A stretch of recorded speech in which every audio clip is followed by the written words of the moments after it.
See, all I need is a crack in the door.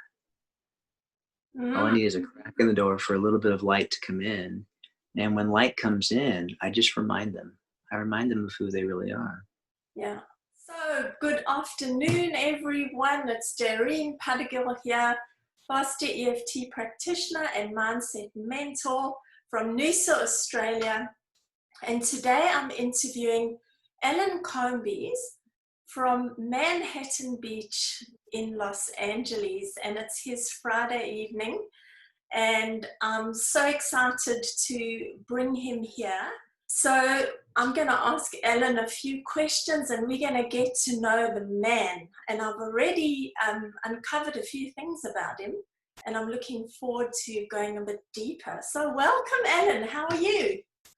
Thank you, Doreen. I'm great. Thank you. I was just talking to you a moment before we started rolling, and I'm really, I think it's really a cool thing that you're doing. I think just sharing your passions with people and inspiring people, I think is a great thing. So cool. Happy to be here. Yeah, so as I was saying, you know, when I'm inspired, I think other people will be inspired. And I've been following your journey.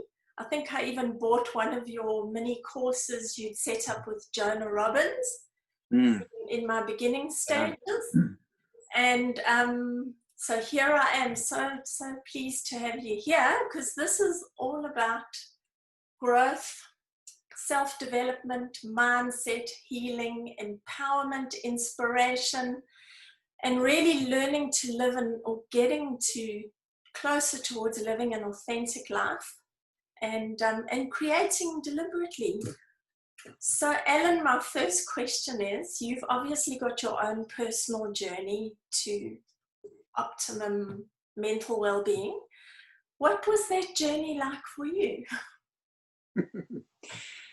Well, first of all, I don't know that I'm running on optimum well-being, but I don't know if there's such a thing, really. I do believe that we can improve our relationship with our experience, and much like I live here, as you mentioned, in Manhattan Beach.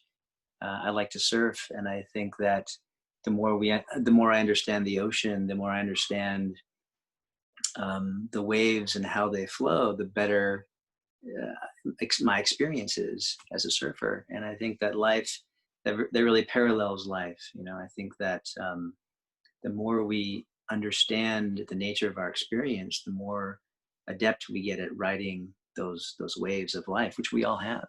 Yeah. So I started off on this journey really sort of eventually, looking for a way to increase my confidence. I felt like I had a confidence problem. I look back and I often refer to it now as social anxiety. And it really manifested in ways where it was sort of difficult for me to have conversations with people, let alone public speaking or anything like that. That just seemed out of the question. I had a hard time holding relationships.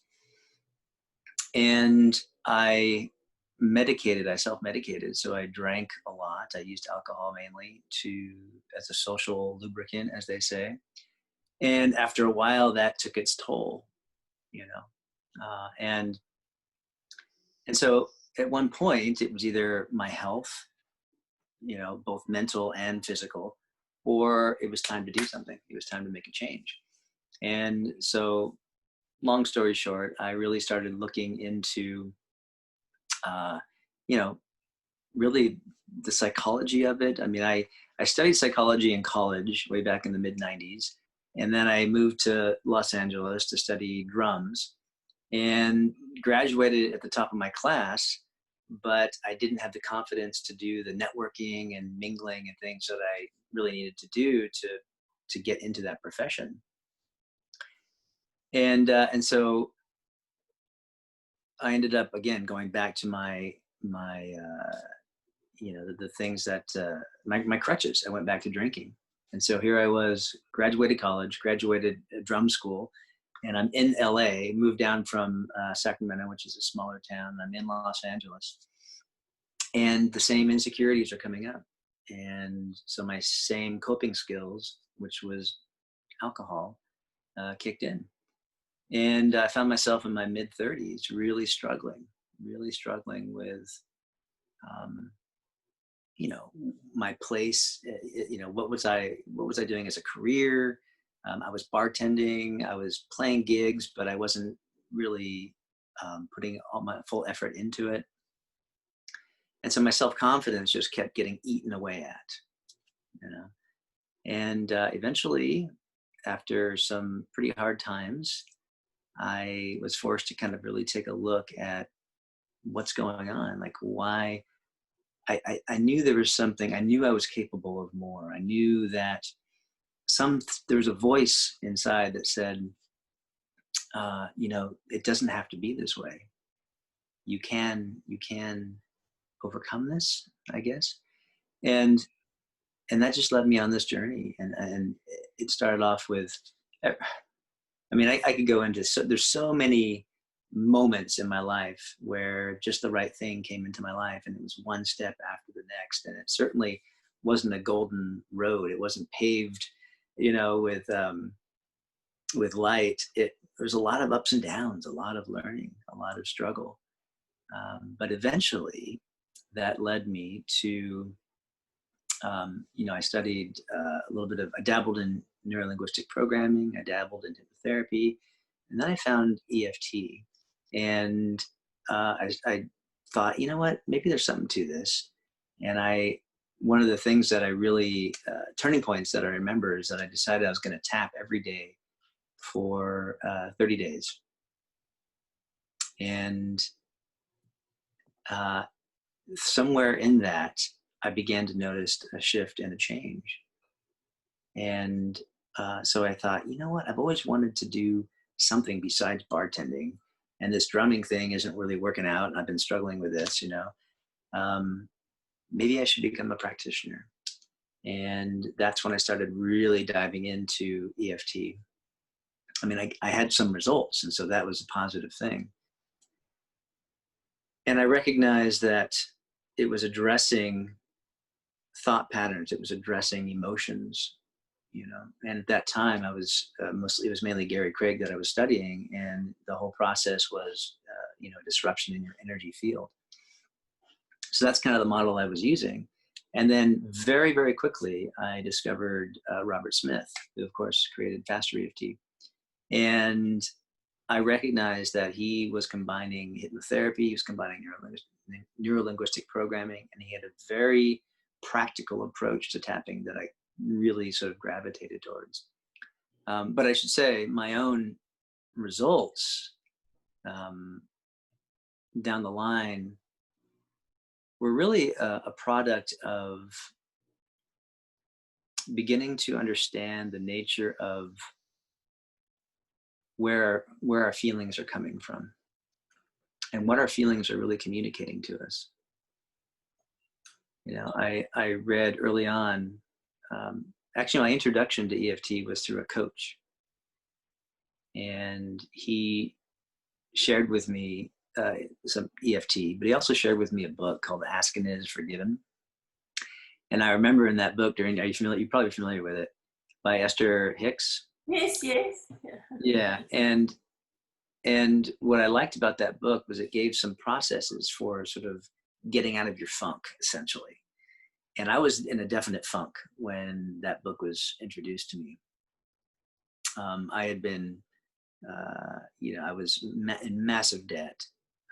Had little to no income. I had to move out of my apartment on the beach, and I was living in a friend's garage. So it was really quite a struggle. But what I read in that book when it was recommended to me was there's an emotional scale, there's an emotional ladder. And whatever you're feeling in the moment, there is an opportunity to feel one notch better. And those feelings aren't letting you know. What I began to see, what I eventually came to see, is that those feelings aren't letting you know about your value as a human being. They're not letting you know about what you're capable of or anything like that. They're just letting you know as she would say, they're letting you know what vibration you're in. But as I see it now, it's letting me know the flavor of thought that I'm caught up in, the flavor of trance that I'm caught up in. Oh yes, Right? we are trance monkeys, aren't we? Yeah, and of course, like Robert talks about, we are trance monkeys, right? We go from one trance to the next, and over the years, I began to see that more and more clearly. So anyway, to answer your question, as I started off on this journey and started working with Robert's techniques, and then involved other aspects and just my own experience, a lot of stuff shifted and changed. I moved from the garage to a townhome on the marina, and then eventually here in Manhattan Beach.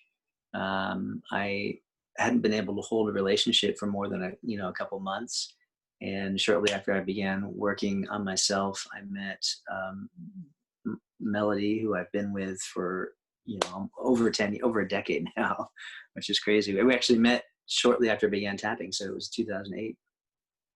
So 12 years, and life kind of just keeps getting better. Now I still have ups and downs, but as I said before at the top of the call, I'm really learning how to navigate the ups and downs more and more every day, and that to me seems to be the purpose of the journey. And okay, so that's amazing. Here you are now, you have a partner, you're living on Manhattan Beach, your life has certainly changed. So you run Morning Coffee with Alan, where you share inspiration. And I read just recently, you said that clarity is an inside-out experience.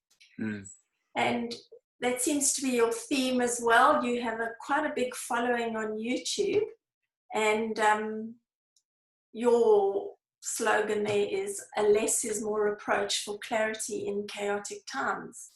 So do you want to just share some bit of truth around clarity and how you found clarity and how you help clients find clarity?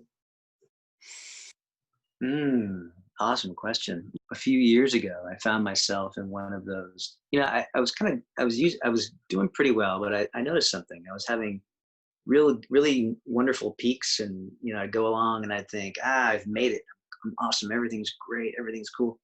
But then I would really crash and burn. And I think one of the reasons I would slide down so much is because I thought I had figured it out.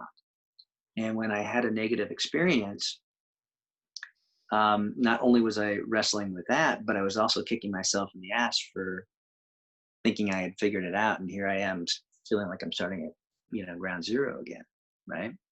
It's like, when am I going to get the magic tap that's going to fix everything? Right? Right?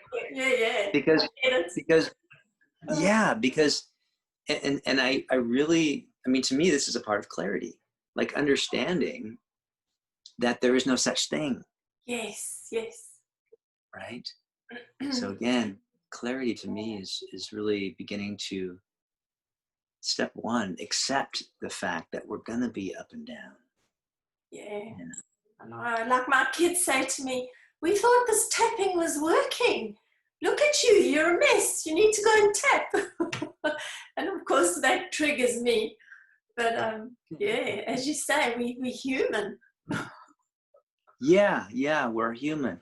And that's the other thing too. Tapping can become a weapon, like, or it can become like anything else. It can become an addiction. It can become a tool to avoid or run away from. Let's take an example. If a client comes to me, Doreen, and they're in a place where they're just running the same story around and around and around and around, that to me looks like the perfect place to apply a tool like tapping, because as we said earlier, it really pulls them out of that trance that they're just locked in, right? But as a practitioner, I know that that's all they're up against. Like, who they are is immaculate. Who they really are is the one before that trance. Right? I love that. And so I know that for certain. Sometimes I might forget a little bit, but Mm. I always come back to it. If I find myself getting caught up in my own insecurities, I know I've forgotten. Yeah. And so I just always go back to that. I always go back to that. And from that place, I just see that what they're up against. And and so tapping is a wonderful way to interrupt, as we know, to interrupt those patterns of thought, to interrupt those trances, and really get them into more. It addresses the nervous system, right? So that they can begin to relax a little bit. And of course, we know as the body begins to relax, the mind begins to settle because it's two sides of the same coin, right? Feeling is a reflection of whatever thought or trance we're caught up in, right? Yeah, and I loved it in your morning coffee. You said tapping creates an opening. That's it. I really see it that way. Yeah. So my work now is really using tools like tapping, and sometimes just using language as well. But tapping, of course, is a very tactile and effective way to do it, to intervene, right? To intervene with the habitual thought patterns or trances or however we want to Yeah. label it. Yeah. What is a key takeaway for change for anyone watching this today, or how you work with your clients? I would say is to begin to make friends with your subconscious mind. There's a famous hypnotherapist named Milton Erickson, and he had a quote. It was something, I'll paraphrase it, but it was something to the effect of, my clients come to see me because they've fallen out of rapport with their unconscious mind. To me, when we're out of rapport with our unconscious mind, let's face it, Doreen, we'd like to think we have control of what we think, right? But that just doesn't seem to be the case. That doesn't seem to be reality. I mean, sometimes I think something, but most of the time, thoughts are just flopping into my awareness, right? Seemingly out of nowhere. Yeah. So if I don't have a good relationship with my unconscious, which is where those come from, I would have to say, then I'm just going to react to everything that's being thrown my way. Do you see? Yeah. I'm going to react from it. Now, if I have deepened my understanding, if I deepen my relationship with my unconscious mind, then when those things pop into my awareness, I don't have to take the bait. But I think that the more we can see, the more we see that, the more we see. Yes. And this to me is navigating life. And, Yeah. it's instead of having these ups and these downs, you begin to, ride the wave, maybe even do a couple cool turn tricks. And for me, yeah, it's when I can be really conscious. Like that's what I'm trying to hack every day, is being sort of conscious, as present as possible, because then I can see my unconscious more clearly, and I can react quicker or differently, and laugh at it, smile at it, as you say, make friends with it. Yeah, Be yeah. intelligent. Not always easy to do, right, Doreen? But it's No. no, but it's definitely a worthwhile Oh, pursuit. yeah. I'd like to ask you about your music and being a drummer, and how this specifically informs your journey. I remember slogging through a gig one night, and we were playing in this bar, and um, a year prior the bar was full, and there was tons of people there, and we were rocking out, and we were having a great time. Now we had some people change in the band, and we were playing to like 3 people in this bar, and we're playing music that I wasn't really a fan of, and I just remember just being miserable. And out of nowhere it dawned on me, wait a minute, what am I doing? Like, you either need to just quit this gig, or try to have some fun, try to reconnect with why you're here and what you're doing. And it was an insight that really shifted everything. And I got to tell you, you know, in that moment, I just decided I was going to put passion into every note that I played. I was just going to sink my soul into it. And wouldn't you know, people around me started responding, right? The energy was contagious. And fast forward, you know, a couple months and the lineup changed again. And all of a sudden I'm playing with a caliber of musician that was head and shoulders above where we were 2 months prior. And we were having a blast. And of course the bar started filling up again and people were hanging out, having a good time. So I guess all of that for, you know, just, I don't know if that answers your question or what your question was, but, you know, as we say, this, what we're talking about here is life. You know, it's life. So no matter what you're doing, whether you're playing an instrument or, you know, in a relationship, being, you know, wanting to improve your relationship or your health, it's all intertwined. It's all connected, and it all comes down really to that one nugget of really changing your relationship with thoughts and feelings. Yeah, and for me it was, I probably had a similar epiphany walking the Camino 3 years ago in Spain when I came back and was so downcast that this amazing adventure was over. Well, now my focus is to be on Camino every day. And I'm not saying I am, it's not an easy feat, but it's always my intention because it was living in the moment. Well, it is putting everything into my day as much as I can because who knows what tomorrow brings. So yes, life is one big session.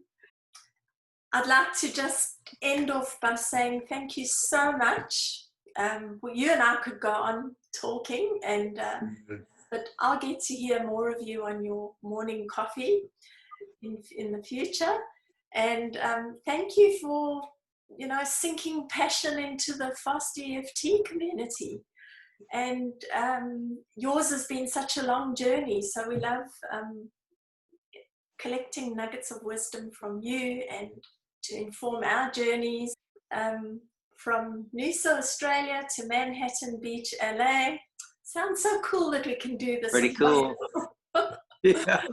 So Alan Combies, thank you so much for spending your Friday evening sharing all this with us, your 20 minutes of truth. Have a great You have a great evening, Doreen. I really enjoyed speaking with you. Thank you. My pleasure. Bye. Bye.